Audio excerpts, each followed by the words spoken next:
Hi, welcome everyone. This is our second event in our Self-Driven Women series, where we aim to foster the community of women in the mobility space. Today, we're discussing the power of mentorship, sharing our experiences with mentorship and advice for up-and-coming women in the space. So good afternoon on behalf of Waymo. And I'd like to thank you for all joining us today. Just a couple of logistics. So please use the chat function to share any thoughts or comments. And if you look below this video, you'll see a QR code. So we want to hear from you. If you scan this code with your phone, you can access our polls and you can submit questions to our speakers. And you can access these features on the computer by also clicking the hyperlink to the right of the QR code.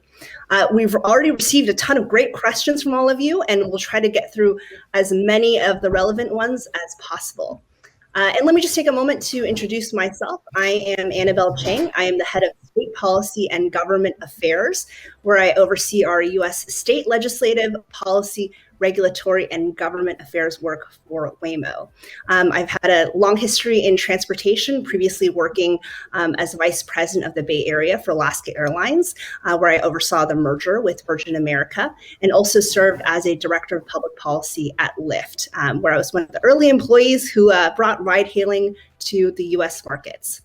I'm sure that most of you are familiar with Waymo, but in case you are not, Waymo is building autonomous driving mission to make it safe and easy for people and things to get where they are going. And we are the first in the world to launch a fully autonomous commercial ride-hailing service.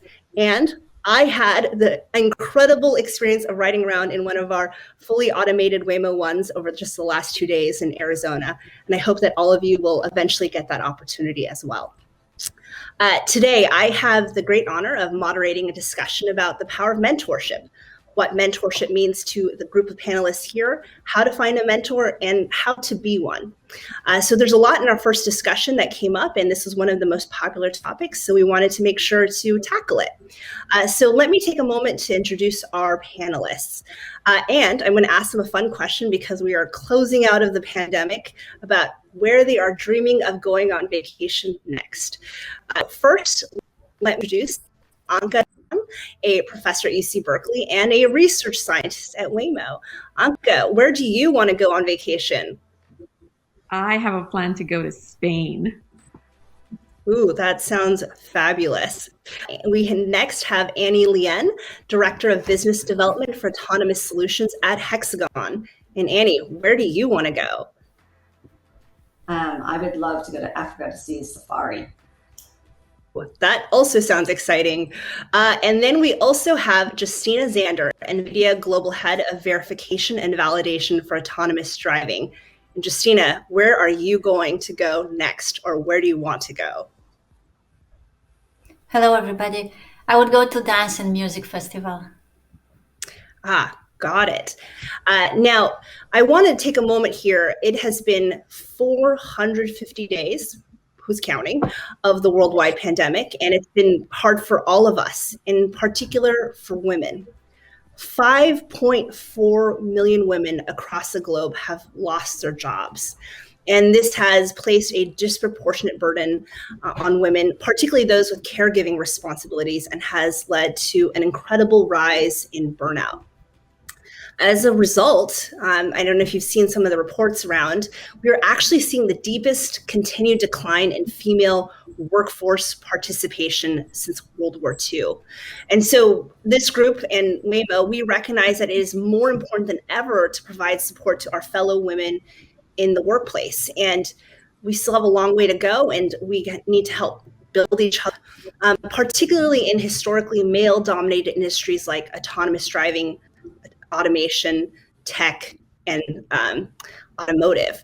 And so it's great to already begin to see some changes in the industry with more women leading autonomous driving companies, including our very own Takidra, who has recently become a Waymo co-CEO. Now, I just want to take a moment here for us to look at some official studies.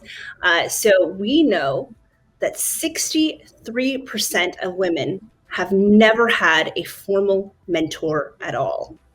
And finding a mentor to support and guide us through our career is a big part of getting more women into STEM and autonomous driving in particular.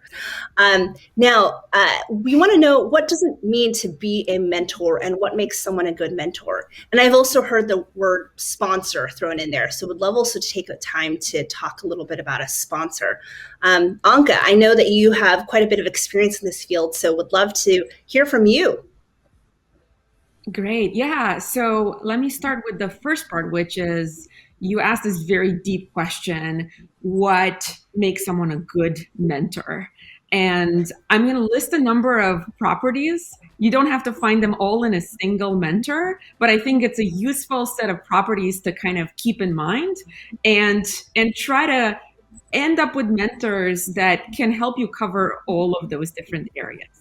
And so I think a good mentor is someone who can both watch out for you in an outward facing way as well as in an inward facing way. So outward facing means that you want someone who can be your external advocate, right? You want someone who's looking out for opportunities for you. And that means nominating you for awards, nominating you for promotions, write you strong recommendation letters, things like that, right? So someone who's your champion in the community and watches out for you that way. And then you also want someone who is inward facing. And that means someone who does a really good job helping you grow in a nutshell, but that has many, many, many different aspects. And a really good mentor is someone who's going to sort of customize their mentorship to the specific areas that you need them to focus on the most. So for instance, some people need help on the strategy side. So this is the high level. If you're in academia, that means, who should I ask for a letter? Where should I apply? What should I write my research statement about, right? What sort of job should I be looking out for? Is this a good team for me to move to? And so on. That's strategy. And then some other people need help with the way they write and present, the way they communicate, so that the external world and their peers, their colleagues can benefit a lot more from their insights. So this is someone who can help you actually become a better communicator. It's also important to have someone who can give you technical advice, right? And then different people need technical advice at different levels. Like my students, some need help with filtering and formulating high-level ideas. What should I be pursuing? Others need help with the math derivations, right? And I have to be there to be able to support them at that level. Others want to know what sort of experiments to run and how to design them. So people shine at different things and they need help with other things. And so having that source of technical advice is really useful. And then other people need help with sort of becoming more independent, taking more initiative on their own, not going up to, their boss to say, hey, how should I do this or that all the time, but being able to start initiatives and figure out their own path. So all of these areas I think are really important. And I think good mentors can kind of help cover all of that and customize to what you need. You also asked very quickly about mentors versus sponsors. And maybe one convention we can adopt for this panel is that a sponsor is sort of the main person who is responsible for you. So in academia, that would be your advisor. In industry, that might be your manager. And in my view, everyone who's a sponsor is primarily a mentor, right? You're your most important mentor. And my advice is you cannot overestimate the importance of choosing a sponsor, choosing the team you work for, the manager you work for, choosing the lab you work in, based on, is the person running that a great mentor who's going to grow me, who's going to watch out for me, because that makes such a big difference to your career. So that's my take on sponsors versus mentor. A sponsor is like your mentor on steroids. And I'll pass it back to you, Annabelle. Thank you. And I really appreciate the way that you talked about the internal mentor, the external mentor, and even the technical mentor, and also talking about what it means to be a sponsor. And I just want to take a moment. I know that we had a few technical issues and that everyone's been sent out a new link, but don't worry, this is being recorded, so you can always get back to a little bit of the rewind it later and have an opportunity to see our intro. Anyway, I want to move on to Annie and Justyna. Is there anything that you want to add about what makes a good mentor or sponsor? Yeah, I thought about what Anca said. That's a good answer. I'm a big believer that in life, you create your future. And if you create your future, you're also going to seek out the mentorship that you need at the time. It's not going to be uniform overall over the course of your entire life. Now, in academia, for example, I can say heartfully that my professor, who was my PhD advisor, was my big mentor in life, and I learned from her a lot. It was a woman as well, and a definitely very technical person. Now, throughout the life, you really need diversity in order to advance. And the question for you is, where do you want to advance? What direction do you want to go? And you're the only person who is going to know that. So there is no way that there is any institution that is going to give you the mentorship. You're not going to find it if you do not seek for this. That's your responsibility. And I think you make a really good point, Justyna, about really understanding that in life that you are going to end up needing several different types of mentors and potentially people who are very different than yourself. I want to also call on Annie to add a few more notes here as well. Yeah, so for me, I've actually never had an official mentor. So I might be the one that's different in this group where I've had, let's say, very unofficial mentors, meaning I've had good friends and a few bosses and great colleagues through my career who have taught me a lot simply from just simply working with them or talking with them through lots of issues and problems. And I've also observed and watched a lot of people I don't know that have a lot of qualities or done things that are very impressive. So for me, mentorship has always been very indirect and very much I seek out the mentorship, even if it's very unofficially, and even if it's just simply I'm applying principles and concepts I learned from others. So I think mentorship can also be taken and looked at in that way as well, where you can also find mentorship just simply watching and observing and just paying attention and really understanding the whys behind everything and applying it to your own life and your own career. Thank you, Annie. And I'm so glad that we were able to hear from all three of you. And we are going to move on to our second question about why mentorship is so important, especially for women working in or hoping to work in our space of mobility. And Annie, I'd love to hear a little bit from you about why mentorship is so important. So, as I've already mentioned, I've never had the an official mentor, right? And I think that's one thing that I've missed actually, and it's really important. One, because not only when I say not only nobility, is it very, very difficult to balance life in terms of if you're a woman, you have to balance between personal needs such as family, and then you have your career. And if you're ambitious, then you're trying to always balance. Okay, do I actually set my energy towards raising a family, or do I set my energy towards the career goals that I want? And it's, if you're in tech especially, you're in a very male-dominated world.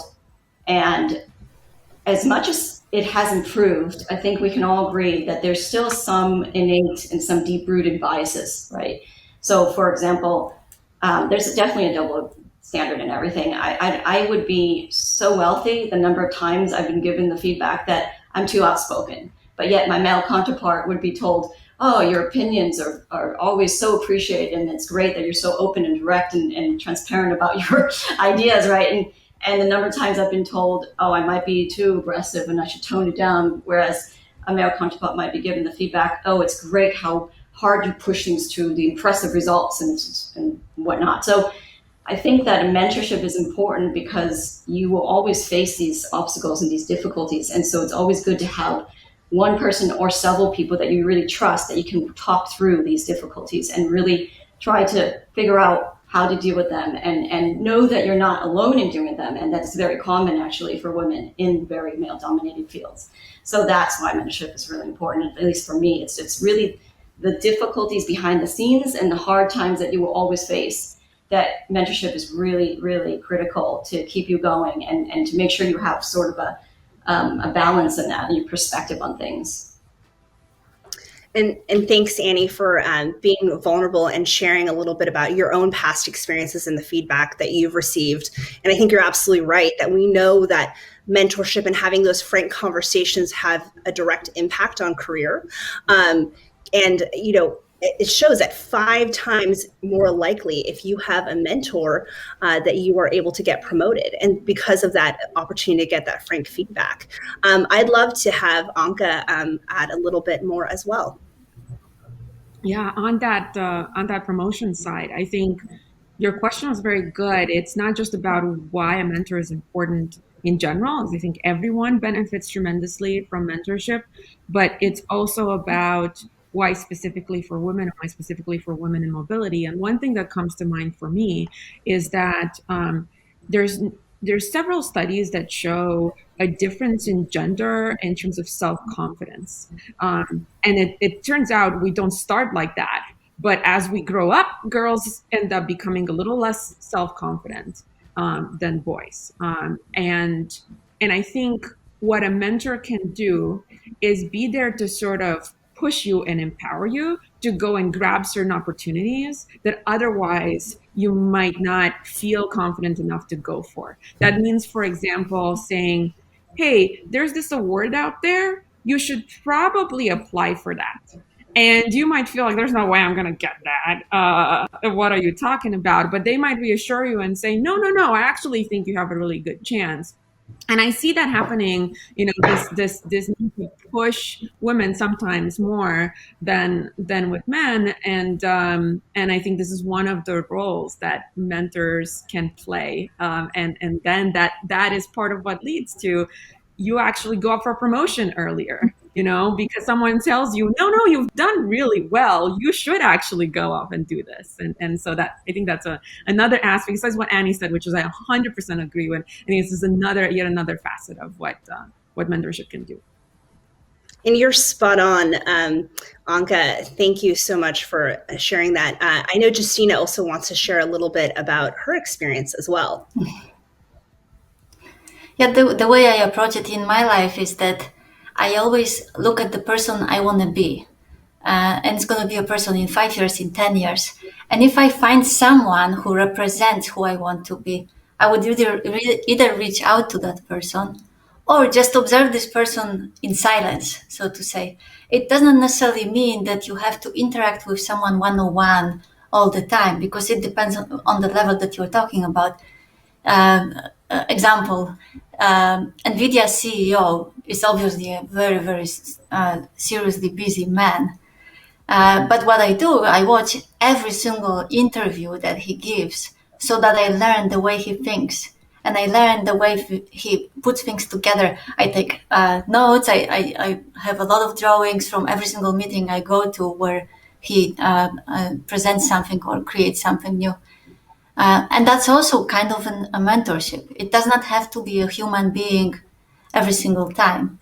At the same time, on the other side of the spectrum, your every friend is your mentor. In fact, your every enemy is your mentor as well, because you can hear multiple things about yourself, the way people perceive you. And this gives you some kind of a perspective, what you should be working on and how you should be working on this. And sometimes, say in a country, I'm a citizen of 3 countries. So, for example, what is embedded in the culture in Poland is not necessarily embedded in the culture in America. And if I receive feedback in Poland, I don't necessarily take it the way I would take it in America, because it very much depends on your local environment. So you don't have to be crushed because someone does not like you somewhere. You should learn from that, and you should just move on. You don't have to dwell over things that happen somewhere. Instead, just go upwards. Go where you want to be, what makes you happy, what makes you joyful.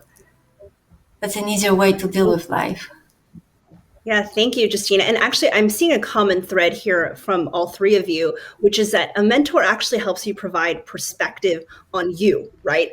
On what you can improve, what you're qualified to go for, what awards or accolades you should be trying to reach, what other projects you should be taking on, what type of stretch projects, what is actually beneath you, meaning you are already overqualified for that type of work. And sometimes we need, as Anca said, a little shot of self-confidence, or a little, like, frankly, a little bit of a kick in the rear to go for those opportunities.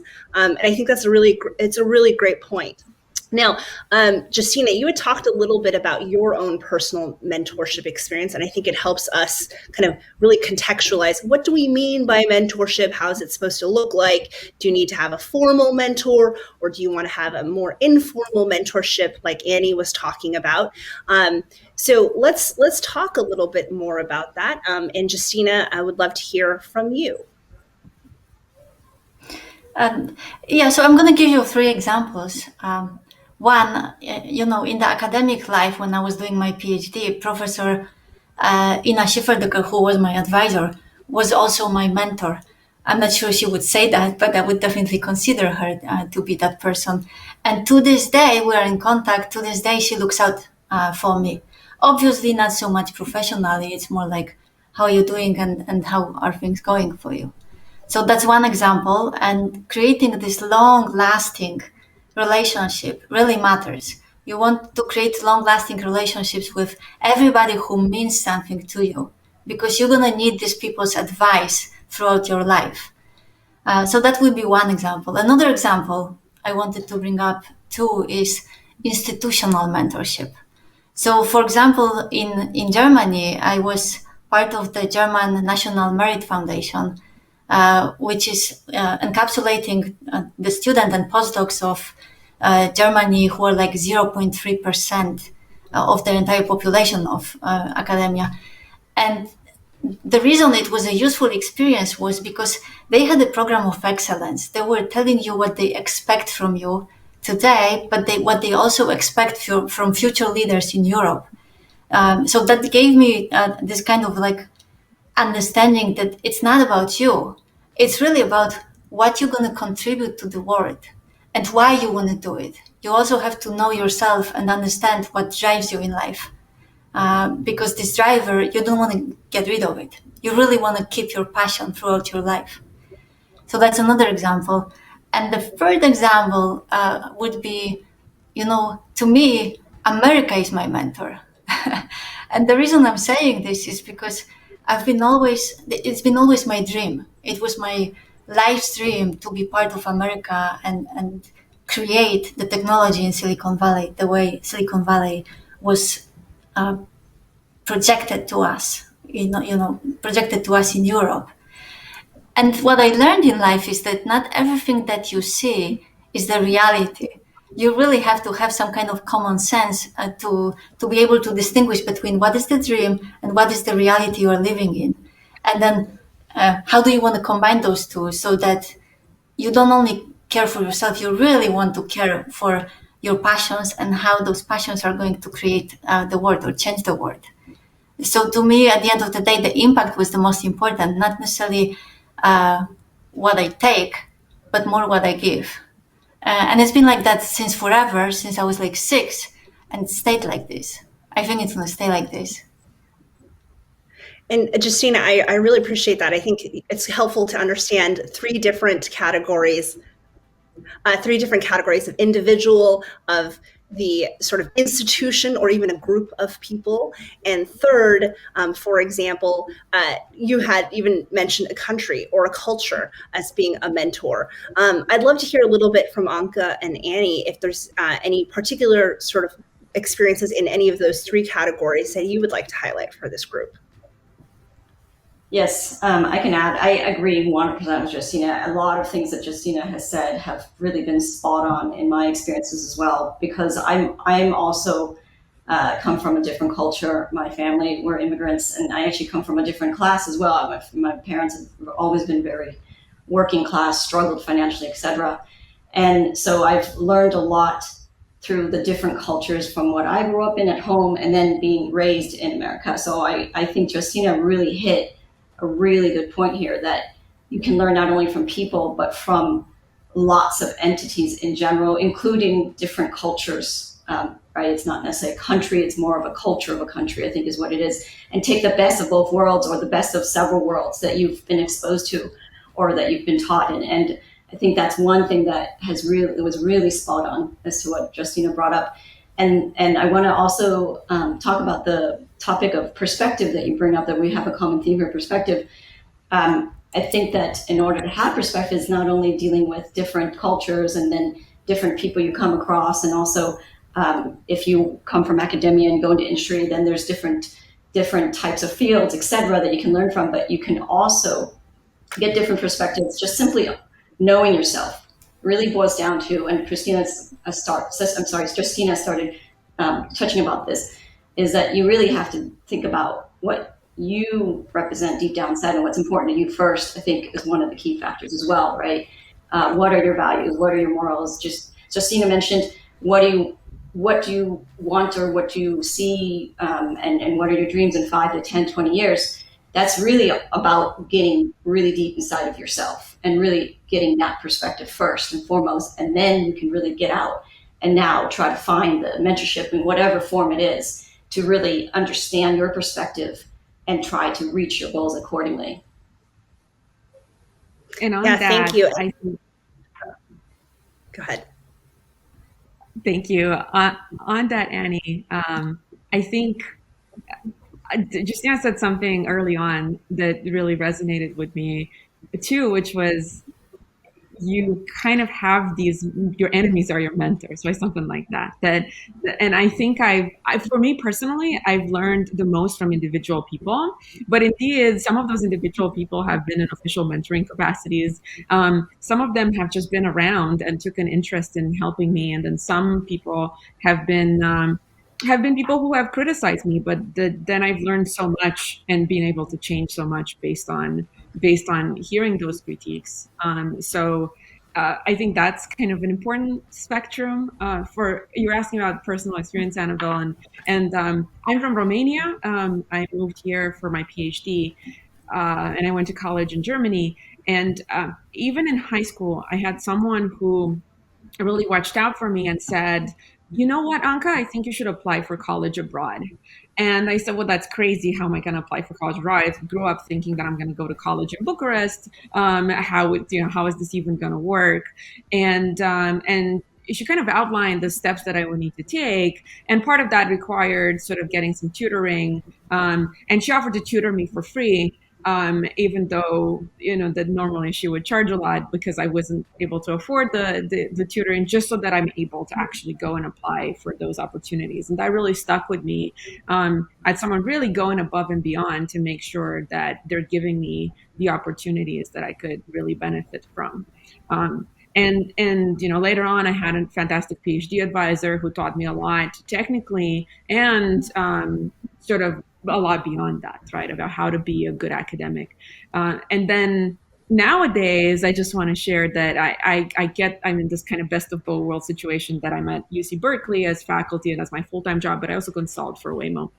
And in both places, I feel somehow like the luckiest person in the world, because it's not that I just have, my manager or my department chair who watches out for me, but they're the sponsors in a sense. They have the official responsibility, but then there's all these people around who check in and say, hey, maybe you should do this thing, or hey, here's my advice for how to move forward with this or that. And I think it's really important when you look for your sort of next opportunity, next place, to take that into account.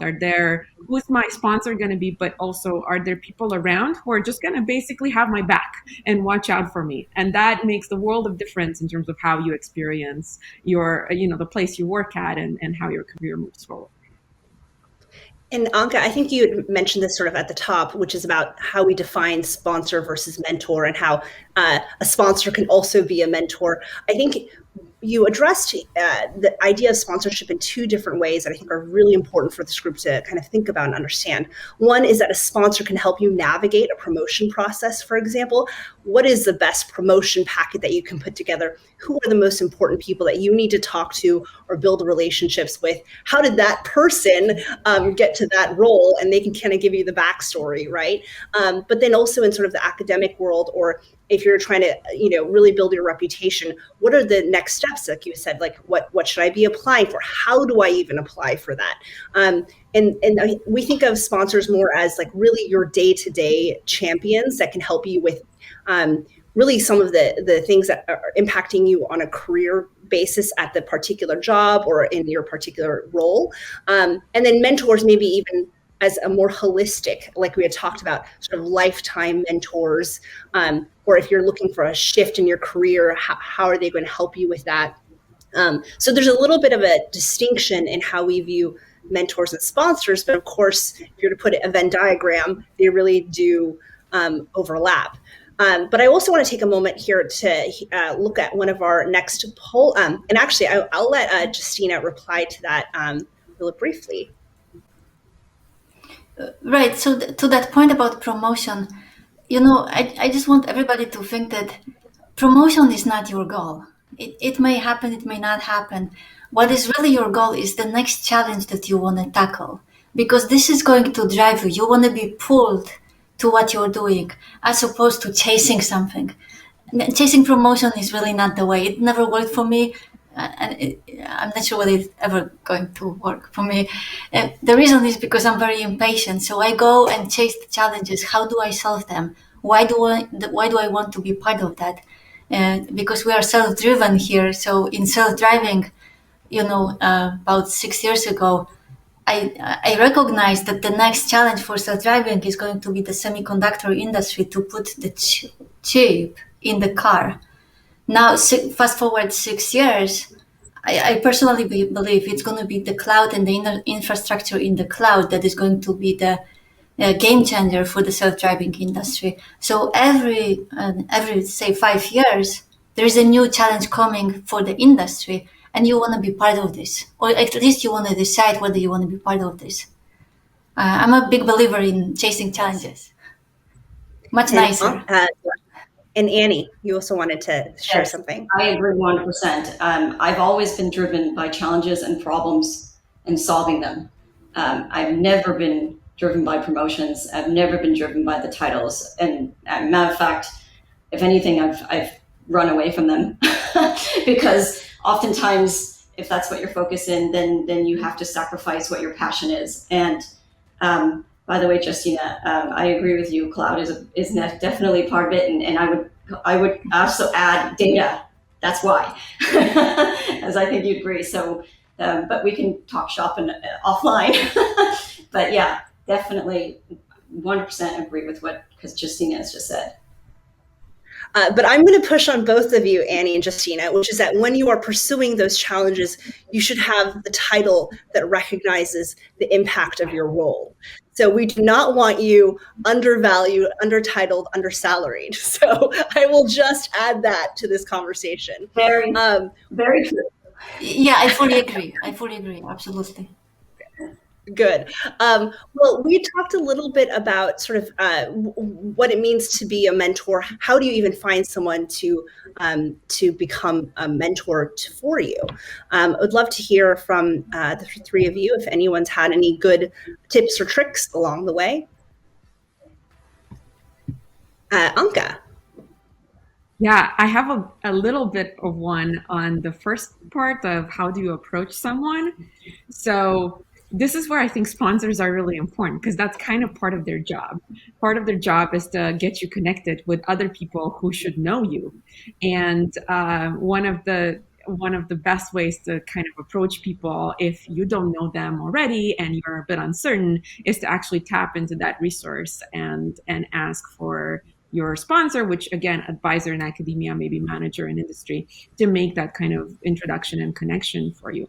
In terms of how to find people, I think what's often challenging is that you know of, in a sense, the most well-known people. And the most well-known people tend to also be very busy, and then they become a little less approachable. And there's always this undervalued resource in terms of looking for mentors in places that are a little less obvious, where not everyone else is also looking. And so that might mean, for instance, if you are an undergraduate, some of you are going to college now. If you're an undergraduate, I have a lot of undergraduates reach out to me directly. Can I do research with you? Can we sit down for coffee? And I'd love to spend all day, every day doing that, but I can't. But I have these amazing PhD students who would be fantastic mentors, who know a lot about how to go from being a college student to being an awesome PhD student at a top place, because they've done it themselves. And they have more time, and they're so eager to actually help other folks out with doing the same. So kind of looking in places that are a little less oversubscribed can actually help in terms of finding more, increasing the net, this wider net of potential folks to tap into. And again, despite the fact that I said in the beginning, a mentor has to, be outward facing and inward facing and help you on the technical side and help you on the strategy side and so on. Chances are you won't find one person to fill those roles. And so you can kind of narrow in on, okay, who do I ask for strategy? Who do I go and ask math questions? How do I grow my technical skills? Who would be a good person for that? And sort of split it out that way. And sometimes it's not, the top most well-known people that usually come to mind. You can kind of look for a little bit more subtly and get that advice that you need from these more interesting, creative places. Yeah, no, I think you're spot on. There's a couple of interesting stats on that topic. So we understand when we've surveyed senior women, for example, have you been asked to be a mentor?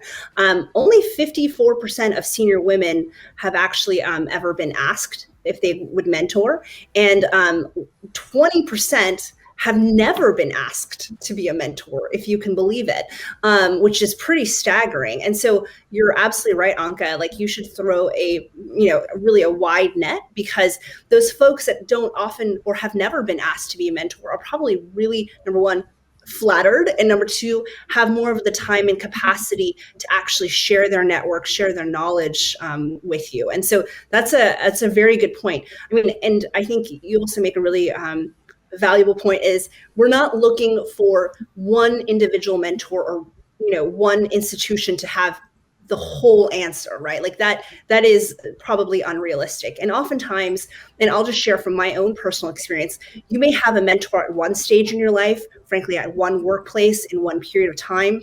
And then over time, that relationship may fade, and then a couple of new relationships come up. And then 10 years later, you reach back out to that person. I will also share about how people reach out. So for example, honestly, I probably get a handful of inquiries a week on LinkedIn asking for a time for a 15-minute chat or coffee. And depending on how much capacity I have, I will always try to make some time to allow for that, to give back, because other people have given me that grace in the past. So it's okay to go ahead and just reach out and just see, because they may have suddenly some time on their hands and energy to do that. And if you don't ask, you don't get an answer.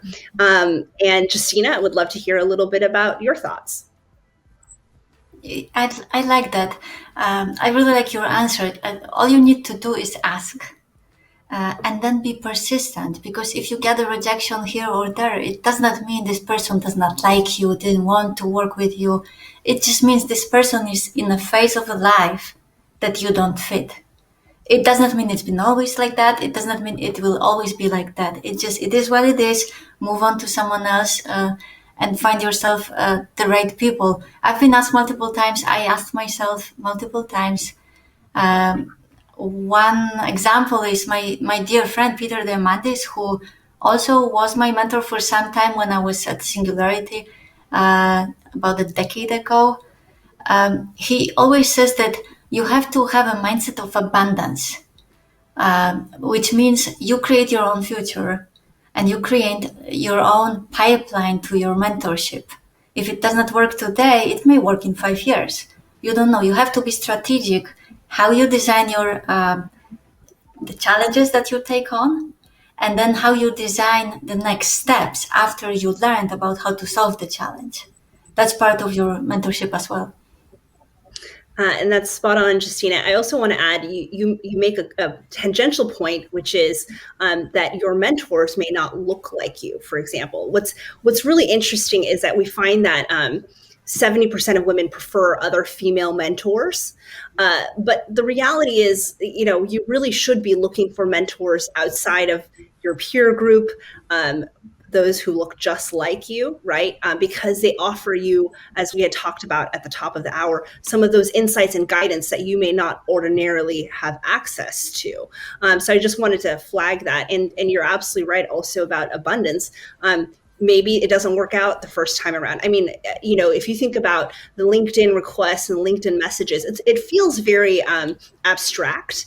And sometimes, and I'll just be totally transparent, I click on a LinkedIn message, I read it, and then I forgot that I read it, and I didn't have time to respond at the time because I was, in line getting a Starbucks, and then I forget to respond, right?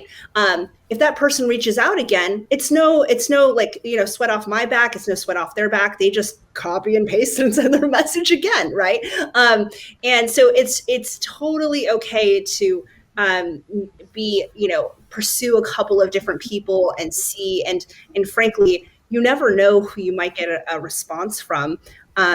One other thing I wanted to flag is that oftentimes I'll do a virtual coffee or in-person coffee with someone, and it's a one-off and I never hear from them again. And my recommendation really is that you keep that person updated about where you are in your career. Maybe you suddenly become, an inventor, or you launch your own business, or you are now an artist, right? Let me know, because I spent that initial 20, 30, 40 minutes with you. I'd like to know what's going on in your life. And so it's just something to think about. Annie, do you want to go and share a little bit about that too? Yeah. I would like to add to that, because mentorship is a two-way street. Like you said, you might meet someone just for 20 minutes or an hour, and then you never hear from them again. And that's actually happened to me many times, where I've met people for just 1 hour. They want to pick my brain, and then I never hear from them again. And then I hear about it maybe 3, 4, 5 years later. I hear about something they've successfully launched or accomplished and whatnot. And I think, oh, would have been nice to have coffee again and hear from them. So it's a two-way street. And so if you do reach out and you do find people that you get good advice from, keep in touch, right? Even if it's every 3 years or so, because it's always nice to know that what you've provided to someone, whether it's advice or whatnot, is actually helping others in some way. It's always nice to know that you are actually providing some sort of good use out there in the world, right? No, it's absolutely right. I think one tip I often give, like college students or business school students or grad students, is that if we have a coffee now, can you put on your calendar in 6 months to reach out to me via email, and just let me know what you're doing, like what internship you secured, or what job you're taking, what you've got next, what courses you're taking, or frankly, tell me where you're going on vacation so I have some vacation ideas myself, right? So it's even if it's just having something as like a calendar reminder as a prod. Anca, I'd love to hear a little bit from you too. Thank you. Yeah, I was going to pick up on something you briefly touched on, Annabelle, which is male versus female mentors for female mentees. And I think about this a lot, and it's sort of a double-edged sword in a sense. I've always had mostly male mentors, and I've thrived with that, and it's been great. And even now, the people, my mentor at Berkeley is officially Jitendra Malik, who is an amazing academic and who watches out for me. And then my manager at Waymo is Dimitri, who's just a really fantastic, nurturing mentor. And I don't know how he has the time, because he has to be CEO and CDO too, but somehow he does it. Now, I will say that I want to reinforce something that Annabelle said. I think that a male mentor who is good and caring and involved and engaged is 100 times better than a female mentor who's not. But at the same time, as I started mentoring female students, as I transitioned to my jobs now and started having female mentees, they brought up a couple points that have been really interesting to me and that I've learned a lot from. one of them brought up, one of my first students brought up that it was really important to her to have an advisor who she identifies with. Because at that point, when she started working with me, it was in a sense the first time she thought, I should become a professor because I can, I can become like that. I can see a path to how I go from here where I am now to being, sort of in Anca's shoes. And that was a smaller jump for her that she indicated that it was with her previous male mentors, which I thought was really interesting. I've never experienced that myself, but I thought it was a really valid point. The other thing that I've heard from my students has been, especially in our male-dominated fields, there's, as we mentioned before, there's still quite a bit of implicit bias that people have. And they often will bring up these situations that they're in, and they want advice on how to handle them. And the interesting thing is, as a female advisor, I've been in those situations a lot of the times myself as well. And so they're finding that I can provide some advice and some perspective because I've actually had to deal with those things myself as well. So there is, I understand the audience when they say, look, I prefer a female mentor, and I found that there's some really valid reasons for why one might do that. But at the same time, I wanted to reinforce that a good mentor is a good mentor, and that matters so much more than these. I think these aspects are sort of secondary. I think you're absolutely right there on that point, Anca, is that it is more important to have a good mentor who is able to dedicate the time to connect with you, ask the right questions, and prod you regardless of how they may look like, where they are in their career. It's getting an additional bit of insight for your individual, perspective, right? On that note, we also have had quite a few questions pop up from the audience, and I want to make sure that we have the time to go through some of those questions. So let me actually touch on one that is relevant, given that we're all virtual right now at this time, although hopefully more of us are getting to, go to coffee and maybe Disneyland. How can mentorship change as the world becomes more virtual? How do you go about seeking mentors in this type of space? Would love to hear what you've done or what you've seen work in your experience. Annie. Yes, I think it boils down to personal connections, essentially. It boils down to reaching out to the network that you have, and they might know someone that could be helpful or could be a good mentor for you, or you see someone that you would like to reach out to talk to them to be your mentor, to pick their brain or whatnot. And you should really look through all of your contacts and think, is there someone I know that knows that person that can then give me an introduction? And in a virtual world, there is a higher probability that people would respond to you if there is more of a second or third or fourth degree connection. Of course, second or third would be better. So I think it's really about personal connections and trying to utilize and take advantage of that. Great. Justyna. I thought about it only in the context of the pandemics. So I really didn't think beyond the pandemics. And the way it worked for me was, to me, it was really important. Where are my friends? And some of them are my mentors as well. But how are they doing? What are they doing? And it turned out that some people had more time and more capacity to dedicate to a conversation. Typically, it was a text conversation because we couldn't meet. But it turned out that all of a sudden you have a network of people who really care about you and you care about them. And somehow I think pandemics is going to transform us into more emotional people. We're going to pay more attention to what kind of emotion we live through, what is our level of emotional intelligence, how can we change it, how can we advance this, and then maybe how can we share with live attendees, so to say, everybody who is in your life, so that they can spread the emotional intelligence as well. And so to me, this is, maybe I'm analyzing what's going to happen. To me, this is the outcome of the pandemics model. Just go ahead and spread the emotions that you went through. it's definitely something that made me think. When the pandemics hit, it really changed my life and the way I approach my life. Um, so that's kind of like mentorship that you want to give to others as well. You're absolutely, I mean, this is true. We all have a similar life experience. All of us underwent this, and it's shared among all of us. And I think you raise a good point about what's next. I mean, one of the questions we receive is, what kind of recommendations would you give to someone who may be looking to be a mentor for others?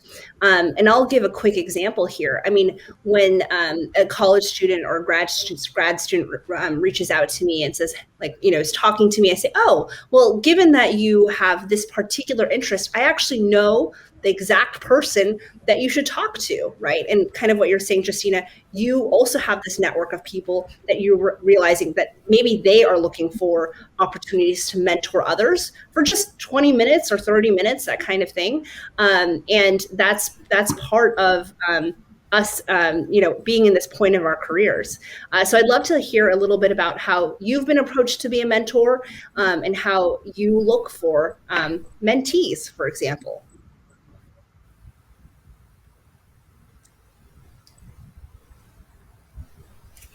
So maybe I can. Anca, may go first. I'm going to pick on Anca still. Okay. So I think in this time of pandemic, what we're missing a lot is that our events used to be in person, and we used to bump into people. So people would approach me, and people who are interested would have people to approach. You just bump in during the coffee break, and you say hi, and you introduce yourself. And how do we kind of overcome that? And people have tried all sorts of virtual settings for that to happen. I think your mileage might vary with some of that. But I've been finding that some folks have sent me emails, and they've said, normally I would try to connect with you at this conference that's happening right now. Would you be open to grabbing, 10 minutes, grabbing a cup of coffee, sort of virtually over Zoom? And that's so refreshing, because I too, I'm looking for these opportunities to meet the new next generation. It's so important to sort of figure out who is doing what they're excited about, and so on. And I feel completely out of touch with that in the past year and a half. So I really appreciate when people actually use something like email as a form of okay, imagine this is me bumping into you right now. Can you spare a little bit of time? I've also seen, to Annabelle's point about how do you find sort of the folks to mentor, I've also seen a little bit more rallying and organization around collecting mentor lists and matching them up with mentees. So there's an organization, for instance, I think it's called Black and AI, that has been really great about collecting a list of mentors, of faculty in this case, who are interested in looking at people's applications, discussing their research statements and so on.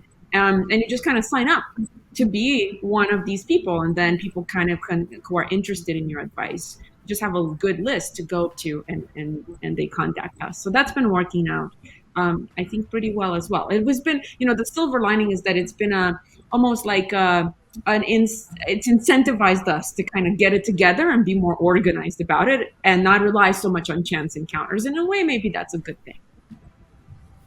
Right. And Justyna, I know you wanted to add something as well. I'm going to make it very practical the way I answer.